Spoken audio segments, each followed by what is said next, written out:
Hello বন্ধুরা, শুভ দুপুর। দেখেন বন্ধুরা, আজকে আবার আমি বাইরে বসে রান্না করছি। তো রান্নাতে আজকে কি দেখেন, সজনা চচ্চড়ি। এই যে সজনা চচ্চড়ি বানাচ্ছি। আর এখানে বানিয়েছি,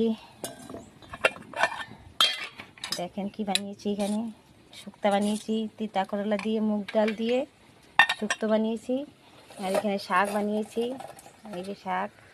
আর এখানে সকালের একটু তরকারি আছে, আলু বেগুনের তরকারি। আজকে রান্নাটা এইটাই করলাম। আর আজকে রান্নাটা এত দেরি কেন হয়েছে জানেন?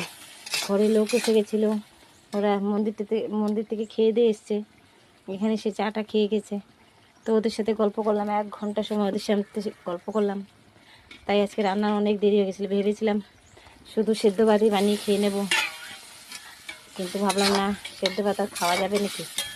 ঘরে কুকারে ভাত বানিয়ে নিয়েছি গ্যাসের মধ্যে, আর বাইরে বসে বসে রান্না করছি। এই যে শুধু কাঁচা লঙ্কা দিয়ে, জিরা দিয়ে আজকে সাজনা বানাচ্ছি, সর্ষে বাটা দিইনি। এই আজকে রান্না দুপুরের। তো অনেক দেরি হয়ে গেল আপনাদের শুভ দুপুর বলতে, বিকেলই হয়ে যাচ্ছে। কখন খাবো, কখন বেরোবো, এদিকে দিয়ে আবার যেতে হবে। তো বন্ধুরা, আপনাদের হয়তো খাওয়া দাওয়া শেষ, সবাই হয়তো অনেক ঘুমোচ্ছেন। তো আমিও রাখছি এখন, এই তরকারিটা নামিয়ে খেতে বসে যাবো। তো টাটা বন্ধুরা।